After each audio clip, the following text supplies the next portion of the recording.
The first time I saw her, I thought she was already gone. The ICU room was dim, the steady beep of the monitor echoing like a metronome counting down to something inevitable. Her face looked fragile, almost translucent under the fluorescent lights, as if life itself was slipping quietly out of her body. I froze in the doorway, clutching the patient chart I had picked up by mistake, realizing within seconds that I had entered the wrong room. But something about her, something unbearably lonely, stopped me from leaving. Before we begin, if you believe in kindness, second chances, and the idea that small moments can change lives forever, take a second to like this video, comment where you're watching from, share it with someone who needs hope, and subscribe to the channel. Your support means more than you know. I wasn't supposed to be there that night at all. My shift had ended an hour earlier, but I had stayed late to finish paperwork because I couldn't afford another mistake. Being a new nurse was harder than anything I had ever done. Every day felt like walking a tightrope over a canyon of responsibility. Patients depended on me. Doctors expected precision.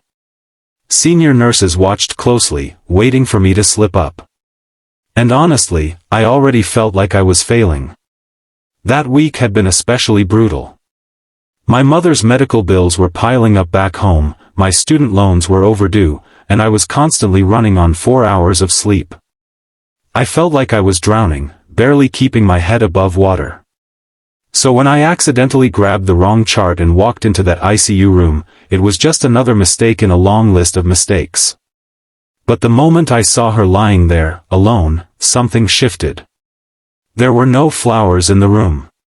No cards. No personal belongings. Just sterile hospital equipment and silence. The chart in my hand confirmed it: female, mid-30s, severe brain injury after a car accident, coma state for weeks. No listed family contacts. No visitors recorded. No one. I remember feeling a sudden, sharp ache in my chest, the kind that comes when you realize someone is facing the world completely alone. I had seen lonely patients before, but this felt different. Maybe it was because she looked young. Maybe it was because her hand rested awkwardly at her side, fingers curled as if reaching for someone who wasn't there. I should have walked out immediately. Instead, I stepped closer. Her breathing was mechanical, assisted by the ventilator, and the monitor lights reflected faintly across her closed eyelids. I don't know why I did what I did next. Maybe it was exhaustion lowering my guard. Maybe it was the part of me that still believed in human connection beyond medicine. Or maybe it was because I remembered how my mother used to hum when I was sick as a child, and how safe that made me feel. Without thinking too much, I pulled a chair beside her bed and sat down. At first, I just talked. I told her my name. I told her she wasn't alone. I told her about the chaos of my shift and how I was terrified of messing up again. My voice sounded strange in the quiet room, like I was speaking into a void. But I kept going, because somehow it felt important. Then I started singing. It wasn't planned. It wasn't even a full song at first, just a soft melody I remembered from childhood, something my grandmother used to sing when the power went out and the house was dark. My voice trembled in the beginning, but gradually it steadied. The rhythm of the monitor seemed to sync with the tune, and for a moment, the clinical environment felt warmer, almost human. I sang for maybe 5 minutes before I noticed something. Her fingers moved. It was tiny, so small I almost thought I imagined it. But then I saw it again.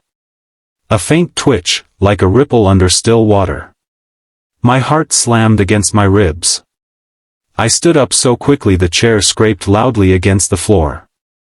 I checked her monitors, her face, her hands. The movement stopped, leaving me unsure whether it had even happened. I rushed out and told the charge nurse what I'd seen. She nodded politely but didn't look convinced. Coma patients sometimes had reflex movements, she said. It didn't necessarily mean anything. But I couldn't shake the feeling that it did. Over the next few days, I kept thinking about her. I found excuses to pass by her room during breaks. Eventually, I started going in again, always quietly, always when I had a moment. I would sit beside her and talk about random things, my childhood, funny patient stories, the terrible cafeteria coffee. And sometimes, I sang. Each time, I noticed small changes. A slight flutter of her eyelids. A change in breathing rhythm. Once, I was almost certain I saw a tear gather at the corner of her eye. Hope began to grow inside me, fragile but persistent. Meanwhile, my own life was still unraveling. Bills were overdue. My supervisor warned me about time management. I questioned whether I was cut out for nursing at all. But those moments in her room became my refuge. For the first time since starting the job, I felt like I was doing something meaningful beyond procedures and charts. Then one evening, everything changed. I was halfway through a song when I heard a faint sound, hoarse, broken, barely audible. I stopped singing immediately and leaned closer. Her lips moved. My pulse roared in my ears. I called her name softly, the one written on the chart, unsure if she could hear me. Her eyelids fluttered. And then, they opened. The moment felt unreal, like time itself paused.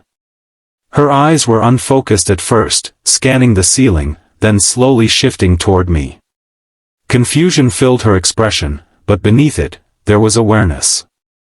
I pressed the call button with shaking hands, my vision blurring with tears.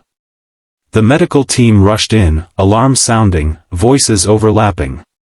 But amid the chaos, I felt something indescribable, pure, overwhelming gratitude. She had come back. Over the next weeks, her recovery was slow but steady. She learned to speak again, to sit up, to recognize faces. I visited whenever I could, though I tried to keep a professional boundary. But one afternoon, she asked for me specifically. When I walked into her room, she looked different, alive, present, her eyes clear and searching. She told me she remembered something from the darkness. Not clearly, not visually, but emotionally. She said she had felt lost, drifting, unable to reach the surface. And then she heard singing. A voice calling her back, telling her she wasn't alone. She said that voice gave her a reason to fight. I couldn't hold back my tears. What I didn't expect was what came next. As her memory improved, it turned out she had no surviving family. No close relatives. No one waiting for her outside the hospital. She had been living alone before the accident, working long hours, disconnected from people. In a strange way, we were both alone. Over time, our connection deepened. I helped coordinate her rehab. We talked about life, fears, regrets. She told me she had spent years chasing success but never built relationships that truly mattered. Facing death changed her priorities. And then she changed mine. Watching her relearn how to walk, how to laugh, how to hope, reminded me why I chose nursing in the first place. It wasn't about perfection.